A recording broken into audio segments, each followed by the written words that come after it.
Querido aluno, a paz do Senhor, sou o pastor Cleiton Nilson, estou aqui produzindo esse áudio para nós darmos sequência aos estudos do Novo Testamento, o módulo do Novo Testamento. A matéria é Epístolas Gerais, mas vamos falar nesse áudio sobre a Epístola de João, a primeira da tríade que ele escreveu. Você sabe que ele escreveu 3 cartas, e nós vamos aqui estudar a carta de número 1, a primeira epístola de João, a primeira carta do apóstolo João. Já estou aqui afirmando que quem escreveu foi o apóstolo João. Ele escreveu no ano 90. João é o apóstolo, aquele que fez parte do colegiado de discípulo de Jesus. Ele é o último a escrever, ele é o único que escreve depois do ano 70, e você sabe que ele também escreveu o Apocalipse, então é o mesmo do Evangelho e é o mesmo do Apocalipse. João, ele combate nessa epístola, e assim como no Evangelho, os ensinos do gnosticismo. Ele fala bastante sobre a divindade de Jesus, sobre a ligação entre Jesus e Deus. Destaca muitas vezes que Jesus é o Filho de Deus. A epístola repete várias vezes a frase nós sabemos, ou sabendo, para dar indicativo que a igreja tem conhecimento da verdade. Ele afirma que nós não temos necessidade que ninguém nos ensine, porque a unção que está em nós nos ensina. Logicamente que ele não está falando desta forma para indivíduo, para pessoa, no sentido pessoal, ou seja, um crente achar que não precisa estudar. Ele está falando para a igreja. A igreja não tem necessidade e nem tem o que aprender quanto verdade lá no mundo. No mundo não tem ninguém que possa ensinar a igreja, porque a unção, que é o Espírito Santo que está sobre a igreja, a ensina. Aí na igreja existem os mestres, que Jesus concedeu para a igreja os mestres, ao ministério de mestres. E nós devemos aprender com eles. E sempre também, embora que alguém não tenha aí um ministério sobre ele de mestre, nós temos que aprender dentro da igreja uns com os outros, mas principalmente com os mestres. Estamos nos submetendo a estudar e aprender, que é o que vocês estão fazendo ao estudar teologia.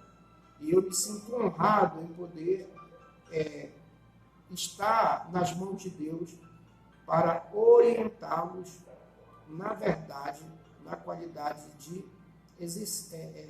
estar exercendo ou ministrando como mestre. Deus abençoe-nos e que essa nossa relação possa ser edificante para ambos. Então, queridos, você tem um conteúdo. No conteúdo, você tem aí algumas observações. Vai falar do autor, vai falar do destinatário, destacar lá que nós não temos na epístola quem escreveu e nem para quem está sendo escrita. Não tem o emissor e nem o receptor, nem o destinatário, mas a comunidade cristã, a tradição cristã, dá a João a autoria dessa epístola. Isso concorde, é convencional isso aí. Todos concordam que ele é o escritor da epístola. Não há discussão a respeito disso. Um outro detalhe que você tem que observar no próprio conteúdo, você vai ver, é a questão que ele diz que o cristianismo já se tornou uma religião influente, uma religião poderosa, e que vem sobrevivendo, que vem superando a tentativa de fazer com que ele se coadune, ou usa a expressão lá, amalgamar, de tornar-se uma só massa, de se conformar com as ideias e com os princípios do paganismo e da filosofia pagã e também da filosofia grega. Isso é uma coisa que permanece tentando a igreja desde sempre. Hoje não é diferente. Há essa tentativa, o próprio ecumenismo, o sincretismo religioso é a expressão disso aí. Mas o principal ataque contra a igreja lá é o gnosticismo, que hoje também existe aí as suas facetas lutando contra a igreja. Então, João vai falar sobre isso. Existe um personagem citado por ele que é Cerinto, a quem ele chama de inimigo de toda a verdade. Tá? Mas eu quero destacar que fora do nosso conteúdo, para você ter um conteúdo a mais, e aí já adiantar para você estiver tendo dúvida baseada nesse áudio, ou nesse vídeo e no conteúdo, você vai lá no grupo da sua turma. Se você está fazendo uma modalidade EAD, se você está fazendo na modalidade semipresencial, se você está fazendo na modalidade presencial. Mas chegou no teu grupo esse link desse vídeo, você assistiu, te gerou dúvida, ou lendo o conteúdo gerou dúvida, faça a sua pergunta no seu grupo. E nós vamos no grupo fazer a elucidação ou tentar ajudar você a compreender melhor aquilo que você está questionando. Outra, nós não vamos responder no PV, nenhum dos professores responde no PV dele perguntas relacionadas à disciplina.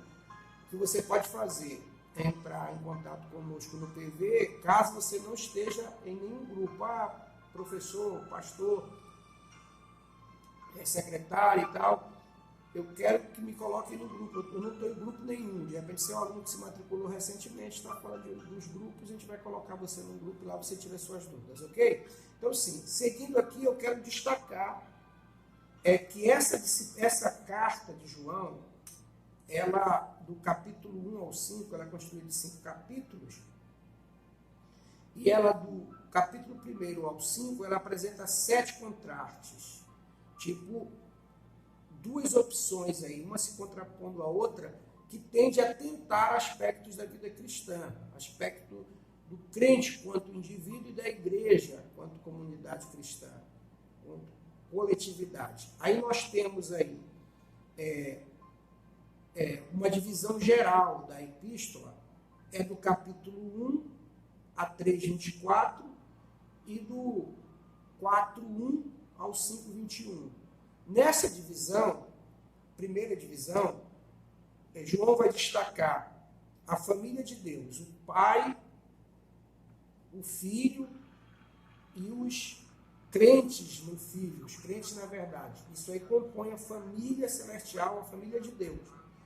E do capítulo 4 ao 5:21, vai estar falando da família de Deus e o mundo. Ou seja, Deus, Jesus e os crentes e o mundo. De 1 a 3:24, ou de 1 a 3, capítulo de 1 a 3, Deus o Pai, o Filho e os crentes, a família celestial. E do 4 ao 5:21, essa família celestial, essa família de Deus e o mundo. Tá? Essa é a divisão geral. Aí o restante aí da apresentação nesse vídeo aqui, eu vou falar aqui da divisão no sentido da igreja, da carta está dividida em 7 contrastes, cada um desses contrastes provando determinados aspectos da nossa postura, da nossa conduta. Então, de 1 a 2, capítulo 1 ao capítulo 2, versículo 2, nós temos o contraste, a contraposição aí da luz com as trevas. Isso serve para provar se a nossa confissão, a nossa afirmação do que é Deus, do que é a verdade, é de fato firme. Então, essa opção de luz e trevas, essas duas coisas, Se eu me deixar seduzir pelas trevas, é porque a minha confissão não é real, não é verdadeira, não é sólida. Então, João vai dizer muito isso lá logo no começo do capítulo 1:3, 1:2, que nós experimentamos isso, apalpamos, nós vimos, nós sentimos, nós experimentamos que Deus é luz, que Deus é a verdade. E aí tem agora as trevas seduzindo. Então, ele está provando, está testando a questão da nossa confissão. Aí do 2:3 ao 2:17 tem a contraposição do pai do mundo. Aí vai falar que vai tentar o nosso desejo, o nosso amor. Então, vai dizer que o que há no mundo é concupiscência, ou é desejo da carne, concupiscência dos olhos e soberba da vida. E quem ama o mundo, o amor do Pai não está nele. Então está provando o nosso desejo, as nossas vontades, que são expressões daquilo que a gente de fato ama. Depois tem, do 2:18 ao 2:28, a contraposição do Cristo versus o anticristo. Aí um detalhe, ele vai chamar de anticristo, vai dizer que nós ouvimos falar que o anticristo vem ao mundo e que agora muitos têm se manifestado na igreja. Isso não é respaldo para alguém dizer que o anticristo vai sair da igreja, o anticristo, ou a besta. Vai dizer que esses saíram da igreja e vai dizer que eles saíram porque não eram dos nossos, estavam entre nós, mas não eram dos nossos. Dando a entender até que nós não temos mais nenhuma relação com ele, que devemos nos afastar dele. Que também não serve de base para nós dizermos que os desviados são anticristos, que quem estava na igreja e saiu não era dos nossos, então abandonar os irmãos para lá. A ordem, a orientação bíblica para com quem se afasta é nós irmos atrás, fazer o que tem que ser feito e tal, criar estratégia para trazer esses irmãos de volta para a verdade. Nesse caso aqui, esses anticristos são líderes que conheciam a verdade e que transformaram a verdade de Deus em mentira e começaram a ensinar falsos ensinamentos.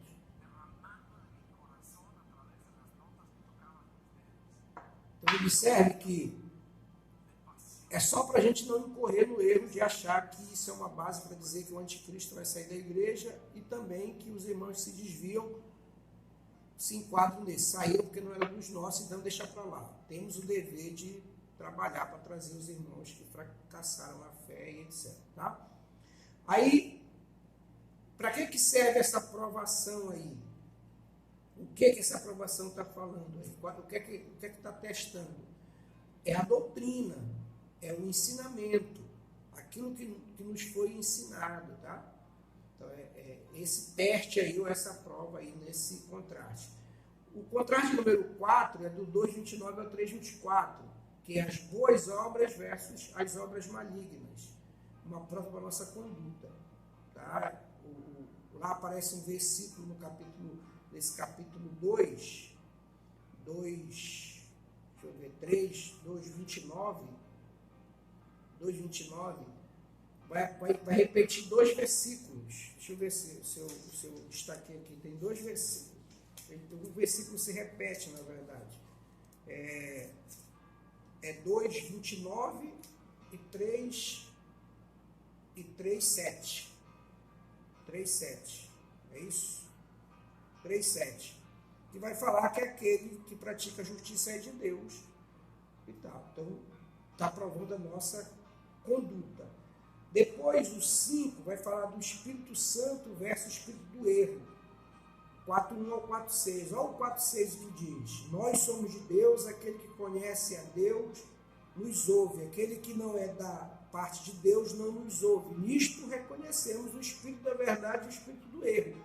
Então, esse contraste aí, para provar a questão do nosso discernimento. No versículo de número 4, na verdade,